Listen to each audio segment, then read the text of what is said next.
हरे राम राम राम हरे हरे।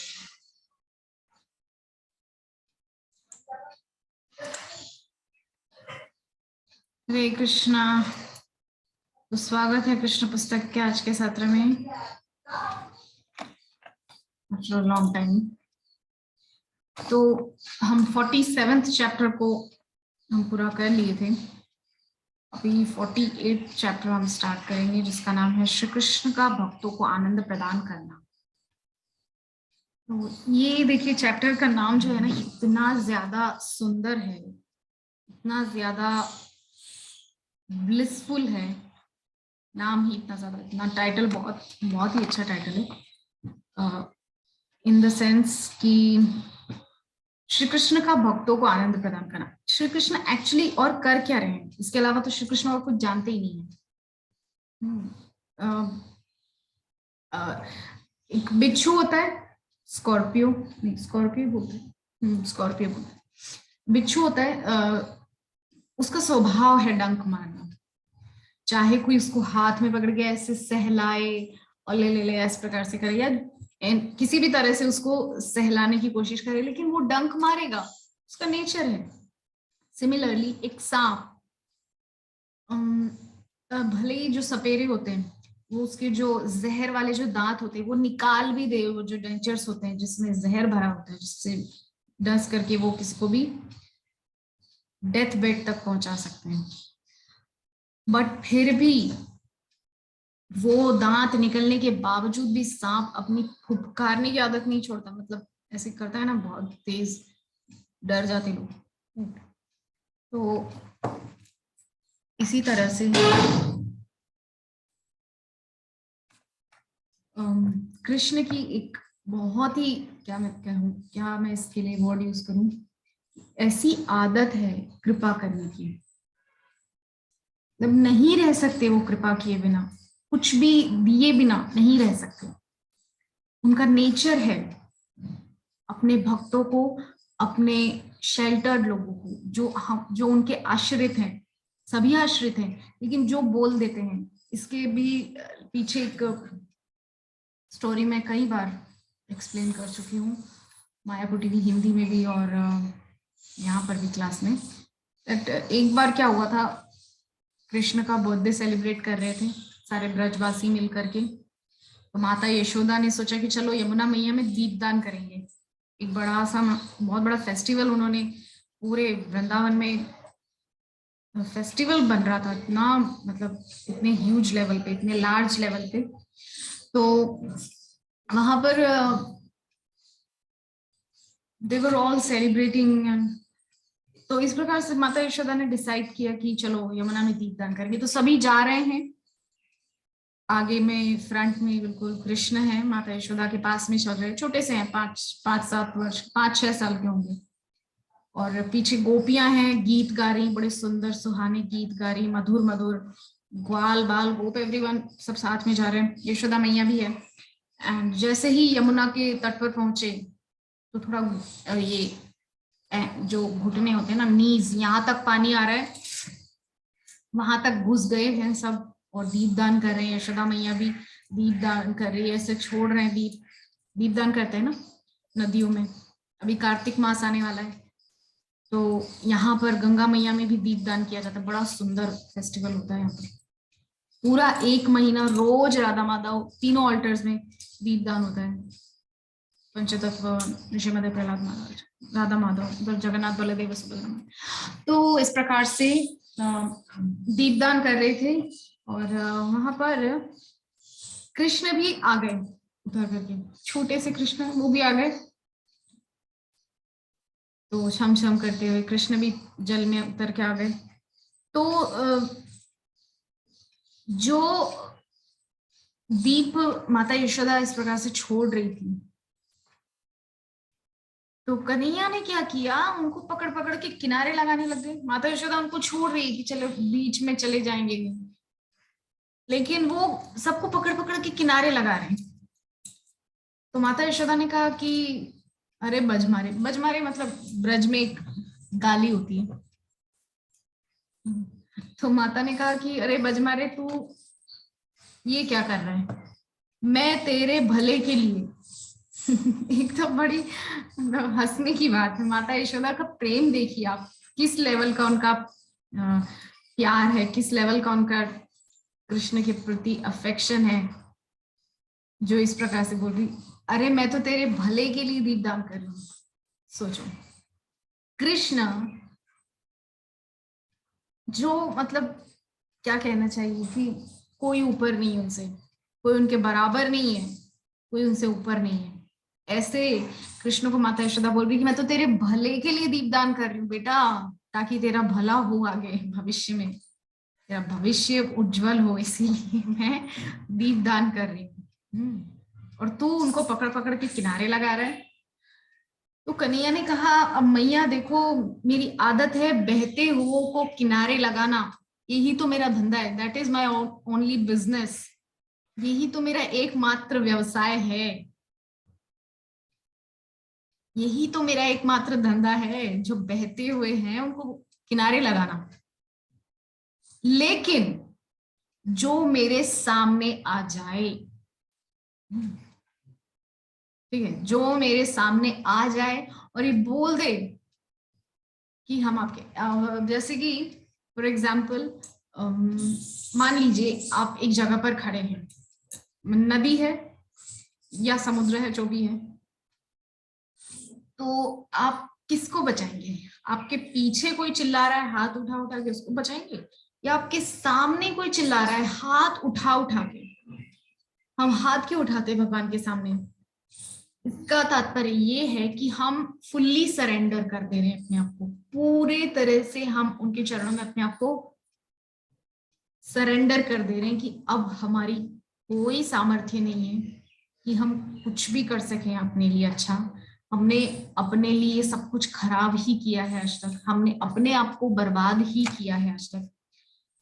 तो हे Krishna, please protect protect me, मुझे आप प्रोटेक्शन दीजिए, मुझे आप बचाइए, और मुझे अपने चरणों का प्रेम प्रदान कीजिए। तो यही कृष्ण का एकमात्र कार्य है, जो हमारे इस 48 चैप्टर का नाम है, टाइटल है, 48वां अध्याय, श्री कृष्ण का भक्तों को आनंद प्रदान करना। यानी कि भक्त वत्सल है कृष्ण, भीष्म पितामह को आनंद प्रदान कर रहे हैं भरे युद्ध के बीच में। कैसे? उनकी प्रतिज्ञा को रख ले रहे हैं, अपनी प्रतिज्ञा को तोड़ दे रहे हैं। हम सभी जानते हैं इस प्रसंग को बहुत अच्छे से, कि भीष्म पितामह ने भी प्रतिज्ञा करी थी दैट आज आज जो हरिहीना शस्त्र गहाऊं, तो लाजू गंगा जननी को शांतनु सुत न कहाऊं।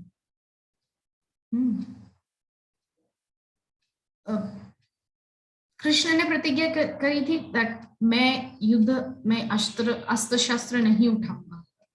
लेकिन जब इधर भीष्म पितामह ने सुना, अच्छा ऐसी प्रतिज्ञा करी है, ठीक है मैं भी देखता हूं, तो क्या कह रहे हैं, आज जो हरिहीना शस्त्र गहाऊं, आज जो मैंने हरि को शस्त्र उठाने पे मजबूर नहीं कर दिया,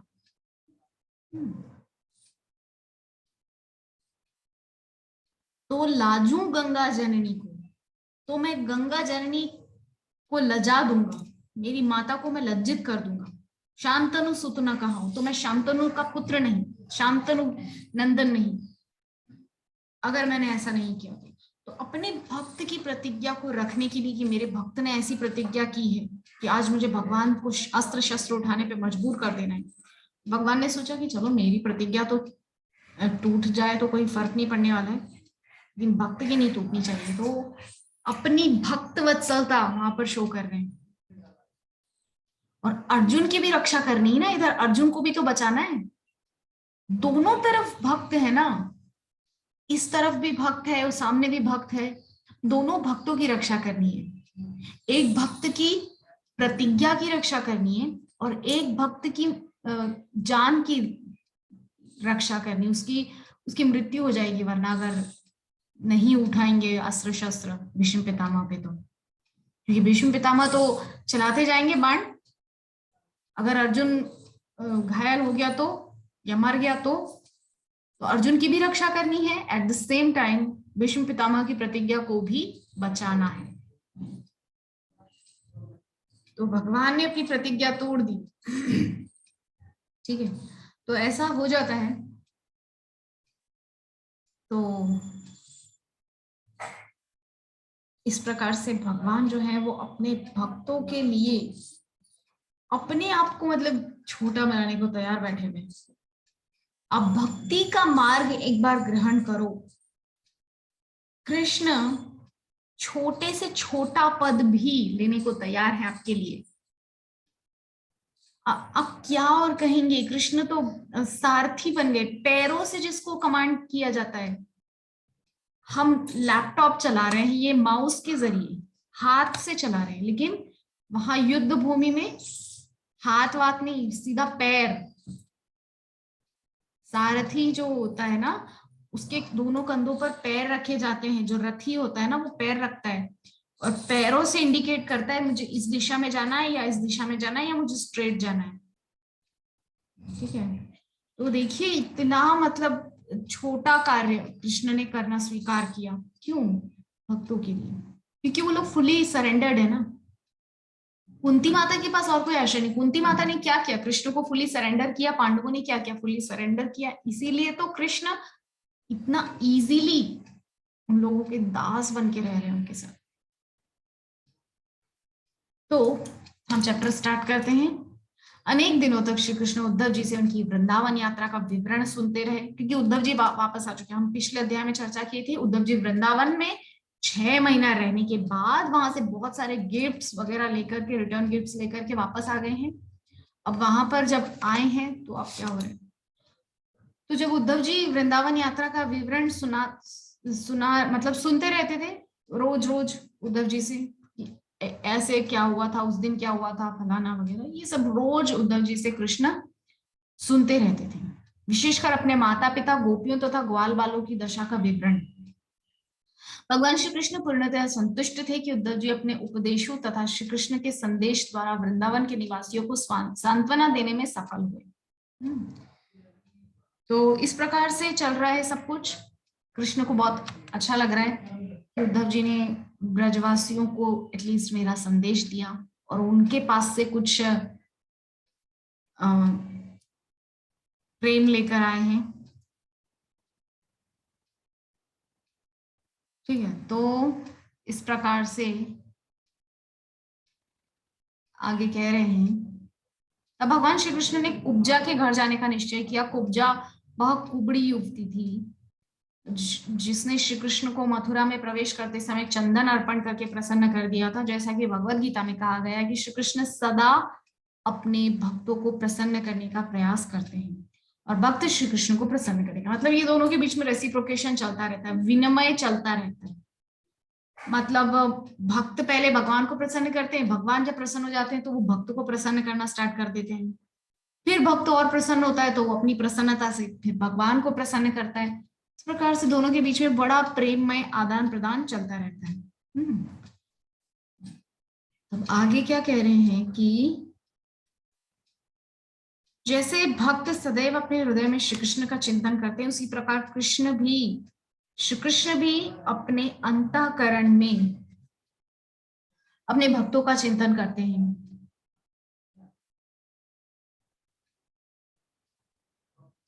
अपने भक्तों का चिंतन करते हैं। जब कुब्जा एक सुंदर नगरबाला के रूप में परिवर्तित हो गई, तब उसकी इच्छा थी कि श्री कृष्ण उसके घर पधारे, जिससे कि वह अपनी रीति से उनका सत्कार और उनकी उपासना कर सके। साधारणतः नगरबालाएं अपने ग्राहकों को संतुष्ट करने के लिए पुरुषों के उपभोग हेतु अपना शरीर अर्पित करती है, किंतु यह नगरबाला कुब्जा श्री कृष्ण के साथ अपनी इंद्रिय तृप्ति करने की वासना के वशीभूत थी। जब श्री कृष्ण ने कुब्जा के घर जाने की इच्छा की, तब निश्चय ही उन्हें इंद्रिय तृप्ति की कोई कामना नहीं थी। श्री कृष्ण को चंदन का लेप अर्पित करके कुब्जा ने पहले ही उनकी इंद्रियों को संतुष्ट कर दिया था। उसकी इंद्रिय तृप्ति की विनती पर श्री कृष्ण ने उसके घर जाने का निश्चय किया था, परंतु वास्तव में उनका उद्देश्य इंद्रिय तृप्ति ना होकर उसे एक शुद्ध भक्त में परिवर्तित करना था। तो भगवान है जो कुब्जा के घर जाने का डिसीजन लिए हैं। कुब्जा के घर जो कुबड़ी स्त्री थी जिसने मथुरा में आते ही उनको चंदन का लेप अर्पित किया था, जिसको कहते हैं अंगराग। तो अंगराग अर्पित किया था दोनों भाइयों को, बाकी सभी ग्वाल वालों को। तो उसके अंदर जो इच्छाएं थी उन सबको पूर्ण करने के लिए कृष्ण वहां गए हैं।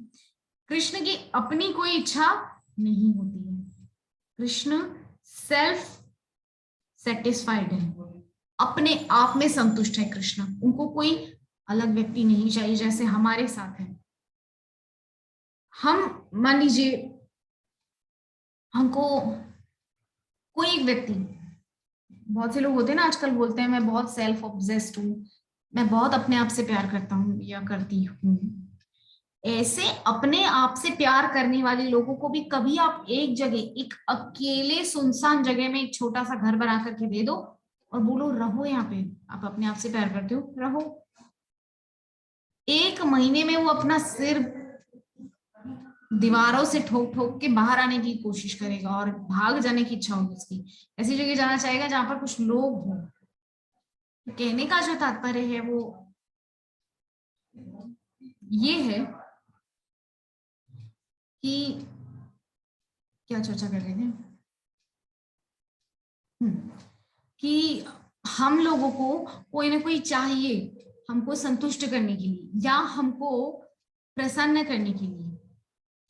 हम लोगों के साथ बड़ी समस्या ये है कि हमको जो व्यक्ति डांटता है, गाली देता है, चिल्लाता है, लड़ता है, हम उसके साथ भी रहने को तैयार हो जाते हैं, राइट? क्योंकि हमको एक सपोर्ट चाहिए, एक पार्टनर चाहिए लाइफ में। हम अपने आप में संतुष्ट नहीं रह सकते। We can never be satisfied in ourselves.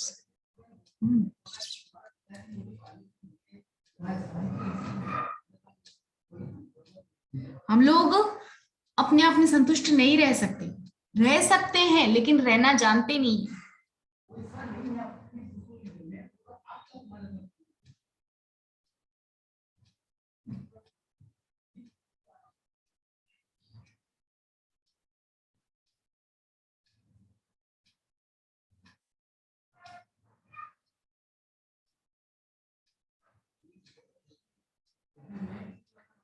तो देखिए, इस प्रकार से हम समझ गए कि जो कृष्ण है वो हमेशा अपने आप में ही संतुष्ट रहते हैं, उनको कोई और चाहिए नहीं, जरूरत नहीं है। तब आप लोग यहाँ पर क्वेश्चन कर सकते तब वो गोपियों के पास क्यों गए रास के लिए आधी रात को, उनके वस्त्र क्यों चुराए या उनके साथ शैतानियां क्यों करते थे, इस प्रकार से उनको हैरान परेशान क्यों करते थे या माखन क्यों चुराते थे वगैरह वगैरह। देखिए यहाँ पर एक बहुत ही इंपॉर्टेंट चीज है, वो ये है कि कृष्ण अपनी इच्छा को पूर्ण करने के लिए उनके घर नहीं जाते थे। कृष्ण उन्हीं को अच्छा फील करवाने के लिए उनके पास जाते थे। गोपियां राह देखती थी, माखन की मटकियां सजा करके कृष्ण आएंगे और हमारे माखन को खाएंगे,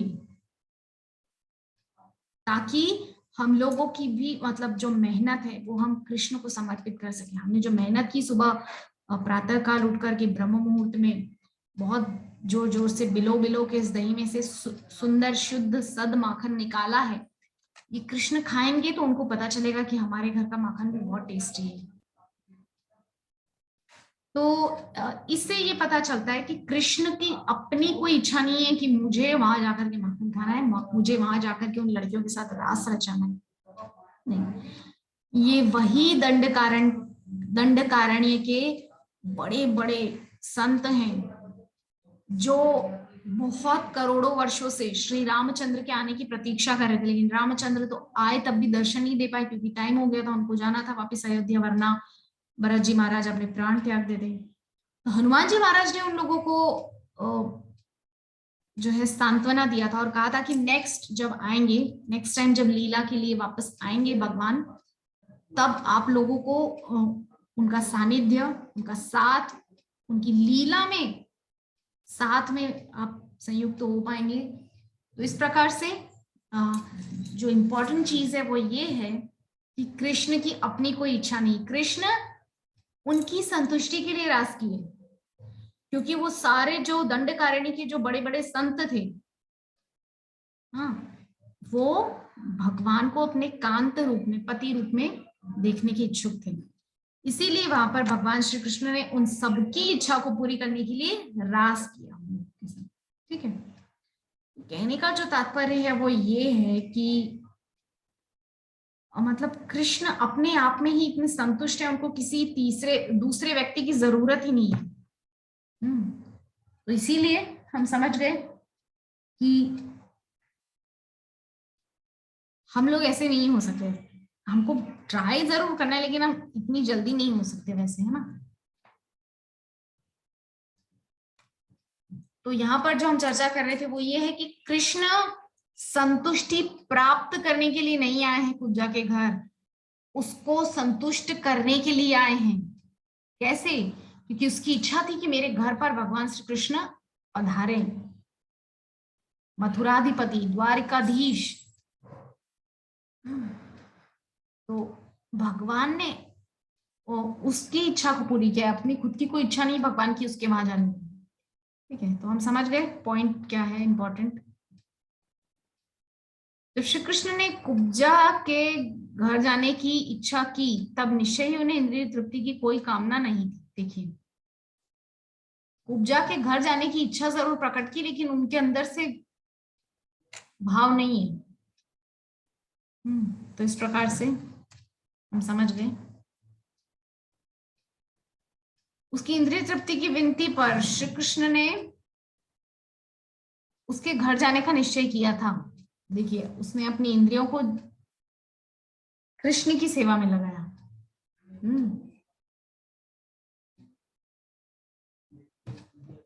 कहाँ थे भूल गए। उनकी इंद्रियों को संतुष्ट कर दिया था। उसकी इंद्रिय तृप्ति की विनती पर श्री कृष्ण ने उसके घर में प्रवेश किया।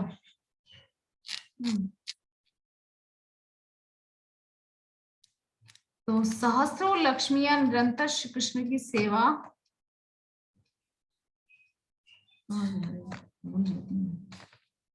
सहस्रों लक्ष्मियां निरंतर श्री कृष्ण की सेवा करती रहती हैं। अतः इंद्रिय तृप्ति के लिए उन्हें एक नगरवाला के पास जाने की कोई आवश्यकता नहीं थी।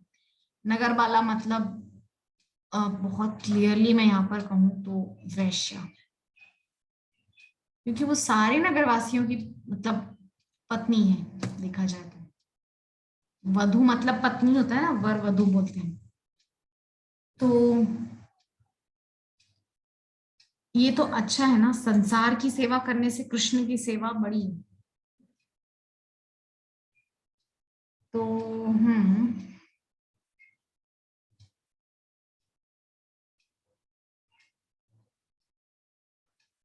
तो कृष्ण सबके प्रति कृपालु हैं, अतएव उन्होंने कुब्जा के घर जाने का निश्चय किया। कहा जाता है कि कुटिल व्यक्ति के आंगन को भी चंद्रमा अपनी चांदनी से वंचित नहीं करता है, उसी भांति श्री कृष्ण किसी को भी अपनी दिव्य दया से वंचित नहीं करते हैं, भले ही उसने काम, क्रोध, भय अथवा शुद्ध प्रेम किसी भी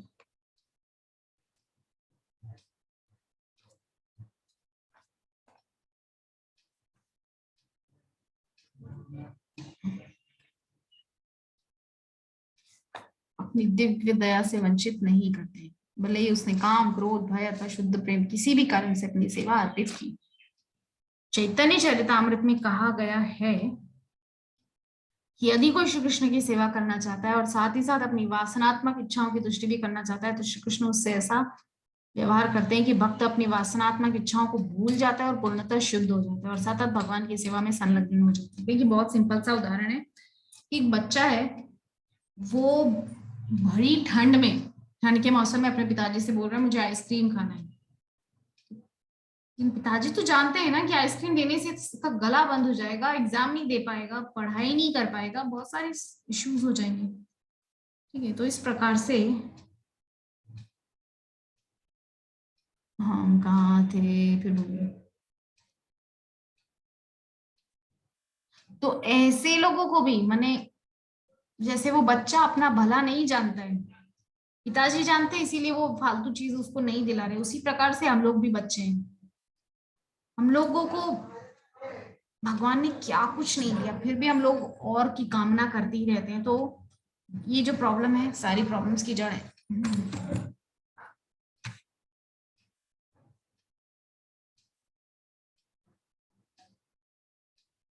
तो बहुत से लोग बोलते हैं ना कि हम लोग श्री कृष्ण की सेवा भी करेंगे और साथ साथ हम जो हमारी इच्छाएं हैं, डिजायर्स हैं, उनको भी पूरा करते रहेंगे।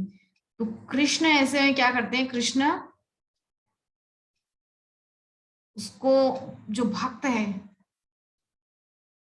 उसको भगवान भुलाने की कोशिश करते हैं दूसरी चीजें, और बार बार भगवान उसको याद दिलाने की कोशिश करते हैं कि मुझे याद रखो, मुझे मत भूलो, प्रॉब्लम में फंस जाओगे।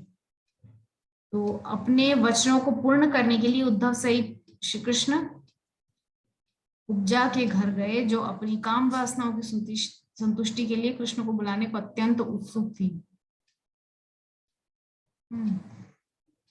जब श्री कृष्ण उसके घर पहुंचे तो उन्होंने देखा कि उसके घर की समस्त सज्जा इस प्रकार की गई थी जो मानव की वासना को उत्तेजित कर रही।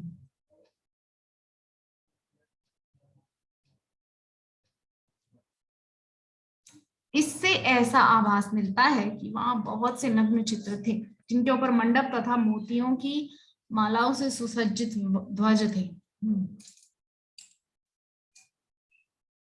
तो भगवान कुब्जा के घर गए हैं उद्धव जी और बलराम जी को लेकर के।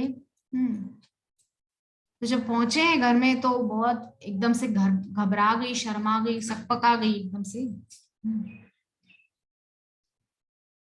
और फिर समस्त सज्जा इस प्रकार की गई थी जो मानव की वासना को उत्तेजित कर सके। मतलब जो घर घर का जो वातावरण था ना, वो इतना ज्यादा खराब था कि कोई भी मतलब देखेगा तो वो बहकेगा ही, नो डाउट उसका पतन होगा ही।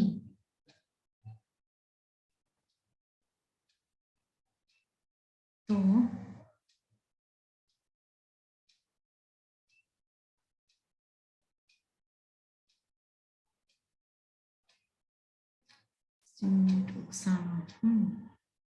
तो इस प्रकार से हम समझ गए।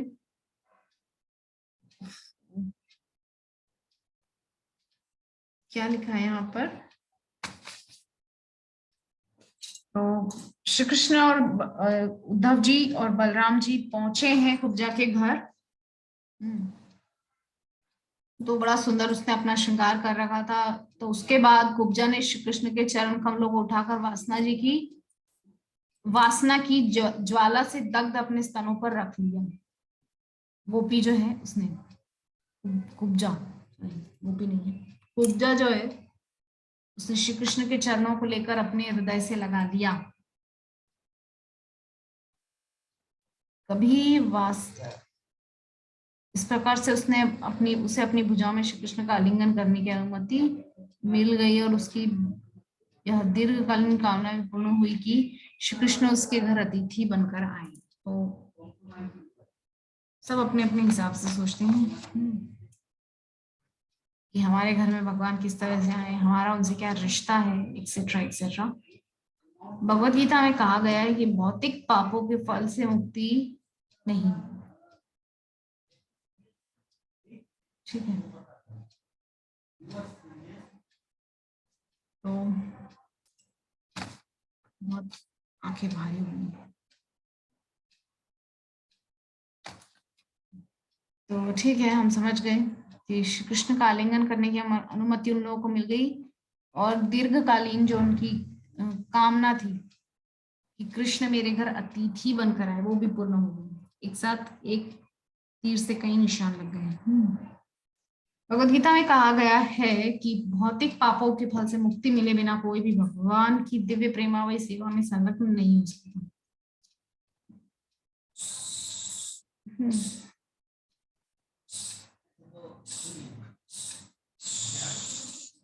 श्री कृष्ण को चंदन का लेप अर्पित करने मात्र से हृदय से भगवान के सुख के लिए अपने व्यवसाय को अर्पित करें, निश्चल हृदय से। ठीक है, तो व्यवसाय के द्वारा भी भगवान की उपासना की जा सकती है। तदनंतर कुब्जा ने श्री कृष्ण से कहा, प्रिय सखा, कृपा कुछ साथ मेरे साथ रहिए, आनंद भोग कीजिए, आनंद स्वीकार कीजिए। तो इस प्रकार से उद्धव जी श्री कृष्ण को जो संदेश प्राप्त हुआ ब्रजवासियों से, वो सब श्री कृष्ण को पढ़ के सुना रहे हैं। तो बाकी का जो क्लास है, ये जो पेज है, इससे हम आगे सत्र में चर्चा करेंगे। तब तक के लिए हरे कृष्णा कृष्णा कृष्णा हरे हरे, हरे राम राम राम हरे हरे। ग्रंथ श्रीमद् भागवतम महापुराण की जय, जगत गुरु श्री गोविंद की जय।